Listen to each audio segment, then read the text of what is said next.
I'm Paxton Hogue. I'm in reality one of the original fair members. I worked on the very first fair in 1969, went to some of the organizational meetings, and then went to work parties and helped build the fair in Hawkins Lane, which was really was a fundraiser for a children's school at the time, and was kind of modeled after the Renaissance fairs. We had lots of people in costumes and stuff like that, and food booths and craft booths, and it was a wonderful hillside setting in the fall. The first fair was actually November 1st and 2nd, and quite late in the fall, but that's some of our best weather. And you get things like apple cider and fresh fall produce that is not normal around here. And then I then actually moved back to Astoria, where I'm from, and I missed the second fair of Crow in the spring of 1970, and I came to the first fair here on this site in the fall of 1970, where we parked up off of Settle Road and walked in Chickadee, which at that time was a cat road, a dirt road. And we walked and walked and walked, and finally we came down into the main stage meadow. At that time there was no loop, it was just a single path, East 13th, through the middle of the fair. And there was a nice tower, and the three-legged tower, three-level tower that I climbed up on top of to watch the music on what was then a small stage, but then became main stage. It was truly a wonderful fair that first year on our site. And then I got so interested that we decided the next fair, which was the spring of 1971, we did copper enameling. I was living in a collective outside of Eugene here, and we were all crafters, and so, wow, let's do our own thing at the fair, and so we did copper enameling. Had a booth, we were doing copper enameling at the time, and had a booth over on Strawberry Lane. And sold crafts. It's real interesting, at that time the meadow we were in on Strawberry was much, much larger. It was the second largest clearing in the fair, in the 8 at that time, and out in front of our booth was a road, and then another set of booths, and then camping for them beyond, and all of that is gone now, washed away by the Long Tom, and just it's up to the very front of our booth, or where our booth was. I visited every year just because I love to see the changes in the fair, in the fair environment. It happens so subtly you don't really notice except over a long time. After that, I came to the fall of 71 fair just as an attendee because I'd moved back to Astoria. And then for the spring fair of 72, which was the first of only one year, first time we only had one fair, 72, we got together with a bunch of people and did Chow Fun in Energy Park. It's a Hawaiian pork noodle dish that's common in Hawaiian fair. And at that time we had been working on the Patsy Mink for President campaign. And so that was in what is now Energy Park. The previous year there'd been a beer garden there, and it didn't go over very well. And so we moved our food booth up in there. They moved booths in there before it was developed as Energy Park. At that point, the fair management came to us and said, "We need somebody." This is for 73. That we need somebody that's willing to do breakfast, lunches, and dinners. And we have a booth site that people are leaving that, if you're willing to do that, we'd like to invite you to come and set up there. And so we did. And that is actually the site of Phoenix Rising, but it's before Phoenix Rising, before the name came. And that's an interesting story I'll get to in a moment. So we were one of the very first starting to do breakfast in the fair in 1973. It was because of our proximity to main camp that they wanted, a booth that served meals. My specialty was enchiladas, and also town runs, which led to me leaving the booth. But going back to the name, it's a very interesting story.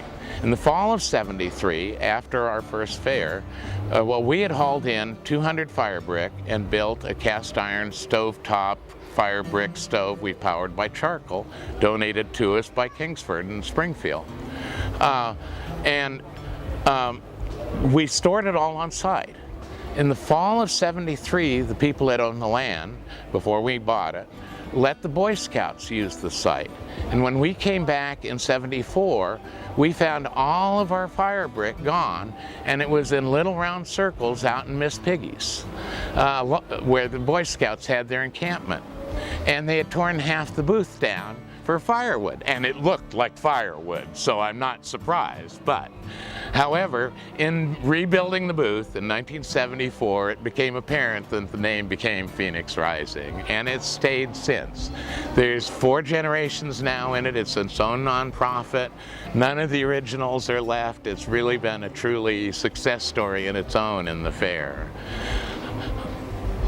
The fair is one of the most important things in my life, and I guess it's because I've been here since the beginning, and I really love the family. I love the way we work together. A group working together can do much greater things than single individuals working individually. And while we have a lot of individualism, we actually like working together and doing different projects, and that shows in the design of the dragon and things like that, and the design of the booths, and how much love and goes into each person's booth and their space and the way they really treat it. The land itself is truly magical, and it's a site that the Kalapuya Indians have used for 10,000 years as a gathering place.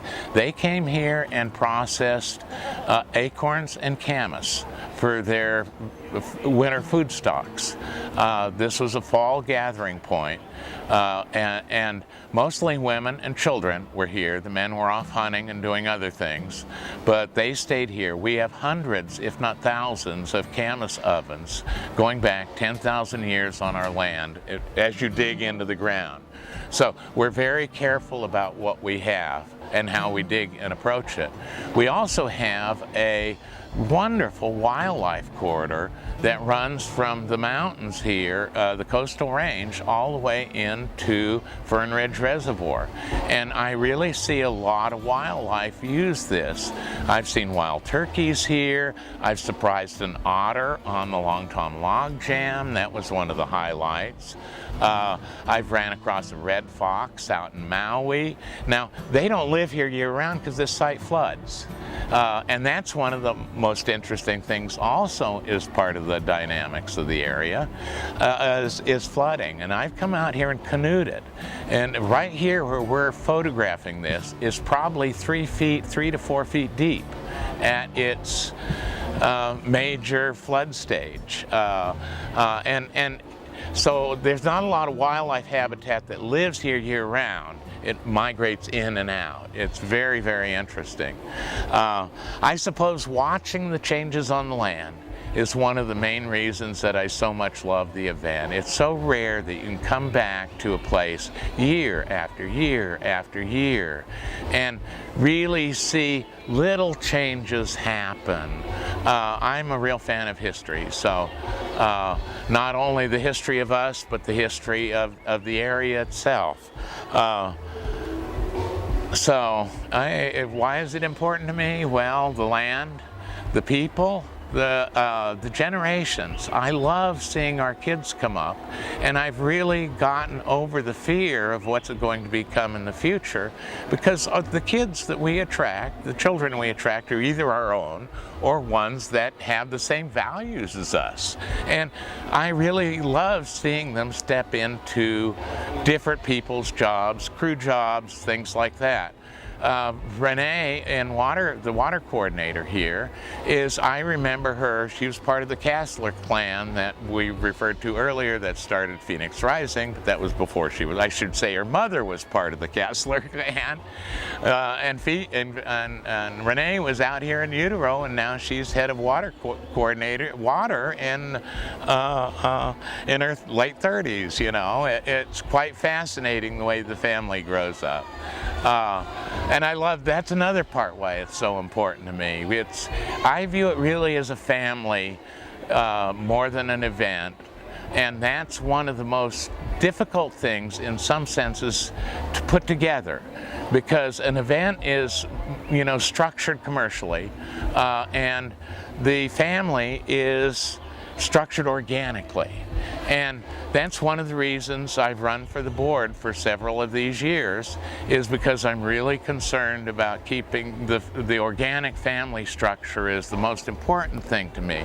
And we have to really balance it with the economics and the business that we actually have to do, because we have to succeed.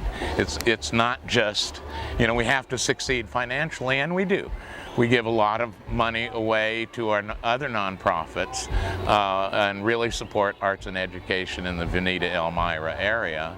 And we've become an important asset to Vinita Elmira, where first we were kind of despised because of our hippie origins, but we've really grown and worked with the community and matured into an event that I think really has a long-term history going ahead. And I'm truly impressed with the directions that I think we are going, leading us into the 50th and beyond. You know, I won't be around here, but I expect to see this place, an event, and us here in 100 years. There's been a lot of changes on the fair site. The land itself has not changed very much. I mean, we camp on it, we knock the brush down, and as a result, we have wonderful wildflowers in the spring. These are such minor changes that if we were not here, in reality, our traces would really go away. We do not impact the land very much. But life and society has changed around us a lot. And our growth has changed. We suffer from, well, I shouldn't say suffer, because I actually appreciate it, but we have the same problems as the rest of the world, particularly in population growth. We all started here as, you know, in our 20s. With a few 30-year-olds and a few teens in the 60s and 70s. And now there's 3 and 4 generations of us. And we want them all to come and experience the same event. And so trying to cope with that is our biggest learning experience right now. We have not really increased the number of booths in that very much. We originally started, we actually grew very fast. In one of the early years, 74 or 5 or somewhere in that, we had more booths than we have now, but they were smaller and more temporary. And it became kind of a little bit unmanageable, and so they shrunk it back to the current level. Anyway, and we've grown a few since then. To get back to population growth, in the 80s, we were concerned about not having enough funds to survive. We really were.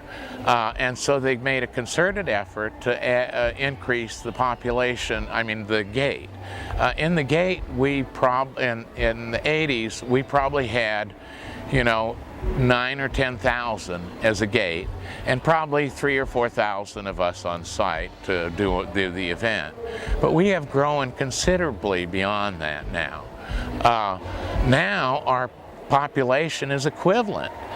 Our nighttime population, or the people camping here on site, is equivalent to what the daytime admission was in those 80s. And that growth that they worked on then became a problem in the 90s, when all of a sudden we came up to huge attendances that actually cause traffic jams.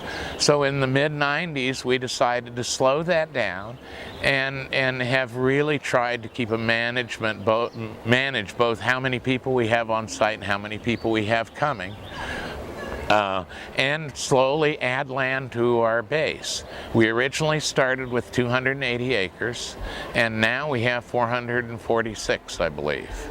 And a lot of that's dedicated to parking and camping, and but as a result, we've been able to also open up new areas. The left bank, Chela Mela Meadow, which was a wonderful open space that after 15 years is filled up, and now we're opening up a whole new area in the old craft lot, which we hope to generate a name soon. Hopefully it will come up organically. It's a very interesting area. A huge expansion for the fair in footprint. So we'll be able to handle, spread the people that we have out on more and more. And it's also opening up a whole new area in dance. There's been a lot of interest in having dance and participation and performances. And so we're building a dance pavilion to anchor that area. Growth is, like everywhere else, is our biggest problem, and I think it's manageable. I think that we have our land use management subcommittee and path planning subcommittees. These are all committees of the board which really are trying to tackle these problems and are working actively in it. And I have, again, great hope that we will go to our 50th and then beyond. It's an interesting run. What is it? May you live in interesting times, or whatever. We love it. What do I see for the future? Well, I see us being here. We own our own land. We've made good relations with the community. We help them and they help us. We're raising our own kids, and I think doing a pretty good job of it. Land use is a problem, but we own, enough land that we can spread out and maintain. We actually have areas of land that we can maintain as a wildlife preserve and are actively doing that. I think the biggest hope for the future for me really lies in our new general manager, Tom Gannon. He comes from a sustainability and a recycling background, and those are both things we really need to consider at the fair here, because we are now a city. For a very short period of time, but we're a city with much of the same utilities, much of the same infrastructure, and he comes from managing recycling and sustainability for the city of Seattle. It's a different gig, but I think from my understandings that he's up to it. He's got a great sense of humor. He came and addressed the elders last night at our meet and greet gathering and wowed the crowd, what I had to say. I mean, he came earlier to our goals session, and we have a goals where we're trying to develop goals for the fair and evaluate them every few years and see if they're still current. He came to that and participated in that. The goals session is one of the goals of the fair, is one of the things that I do think drives us on into the future, because we spent a vision quest time to just figure out what the goals are, and we've developed a whole series of them, and we're trying to evaluate every action we do against the goals and also against seventh generation. How will it affect the seventh generation on the land? We're trying to consider that. Another thing I understand about Tom is he works well with diverse groups, getting diverse groups to work together, and that is something we are at the fair. Our history is really a vertically integrated cruise. Communication between them, believe it or not, is only recent. Because they all did such a great job at their job. They didn't need so much to work together. But now that we're a large city or a small city, we need to coordinate ourselves much, much better. And also, you know, rules come down from above, Lane County and the state of Oregon and others that we have to comply with. And we want to do that. So, because that's also part of our growth into the future is we want to become a real valuable, well, we are a valuable asset to the community. The community already understands that, and we're continuing to work and develop that. Our new community radio station, KOCF, is really more of a community radio station than a fair radio station, because it will be here year-round when the fair is here only part-time. And the community realizes also its value as for emergency services, as we do. So that's another place where we're really kind of stepping into the future. There's a lot of things we can do. There's a lot of things we're going to do. We really don't know how we're going to do them or what we're going to do yet, but we're just building the foundation. And that has been my job, I felt, on the board, is to build a foundation where we can grow successfully into the future beyond the 50th, because we really do want to be here for 100 years, and we will. We could do a little segment on photo ID and its history and my history, which is it's something I've never really talked about. I've told Leslie, I've told Palmer, I've told a few people, because I'm one of the people that counterfeited passes in the past. And that's how I got my job at Photo ID. and those kind of underground stories are also fun, you know, in my opinion. Okay, let me think about that. Let's say the mic's on. Okay. If I hold this up, will it show? Okay. Let me think. Okay, here's an underground story running. Here's an underground story of the fair. Very little known about it, and it may irritate some people and some people not, but it's the way the fair started. Back when I was doing Phoenix Rising, we were a fairly good-sized food booth, doing breakfast, lunches, and dinners, and it took a big crew. As always, getting passes to the fair and enough people to work in your booth is difficult. And well, Helenita, the head of the Kessler clan, worked in a print shop for the school district. And so they mailed us our passes, you know, we got, what, 8 or so, or, you know, and we never bothered asking for more.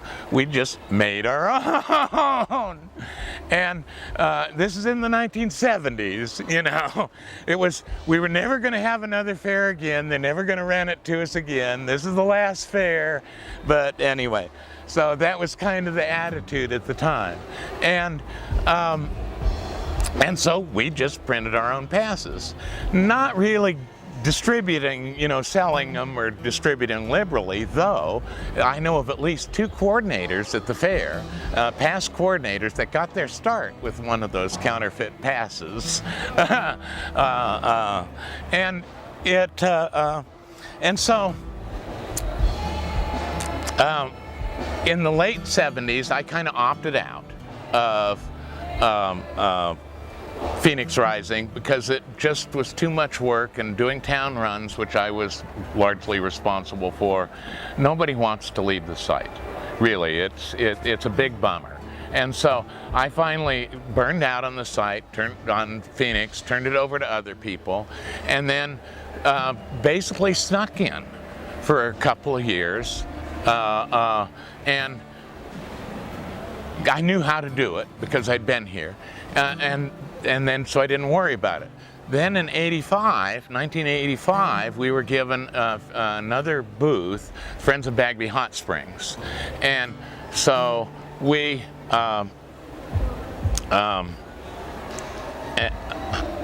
And at that time, that was in this location, in this area. And so we moved into it and did our booth structure. And then the third year, they kind of shuffled this as Hot Springs into what was then becoming Energy Park.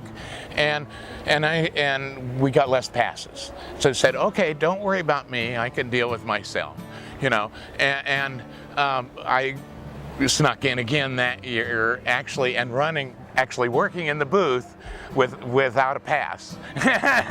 And the next year, I borrowed a pass from a friend of mine, and the next 2 years I snuck in, but they were clamping down, getting real tight. And so I borrowed a pass from a friend, took it into my tent, took a 4x5 Polaroid camera, and took a picture of it, cut it out, made it into a button of my own, and used that for my pass for the next 2 years while I was searching for a job on the fair. And then,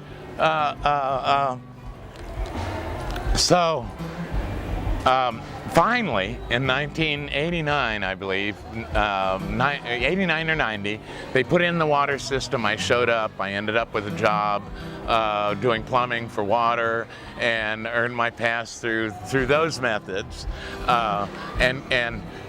But as a result of that, we went through and then got elected to the board in like 92 or 91, and then in those early days, we instituted wristbands. Leslie, it was an idea that came from Reggae on the River that really worked for them, and so we looked at it.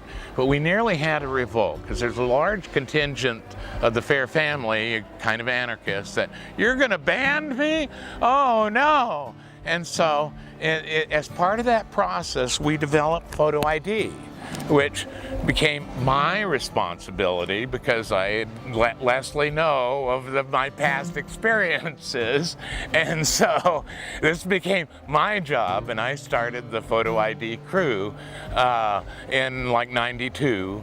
And it has grown to be, you know, a kind of a significant crew in its own right, and a valid piece of fair memorabilia, not to mention one of the passes that no one has been able to counterfeit. Actually, that's not true. There was one counterfeit pass they covered that was handmade that the sweep recovered. It's the only one in 17 years or 18 years that they've been able to counterfeit. So I was one of the early counterfeiters and turned around to become one of the most ardent fighters of counterfeiters. So it takes one to know one.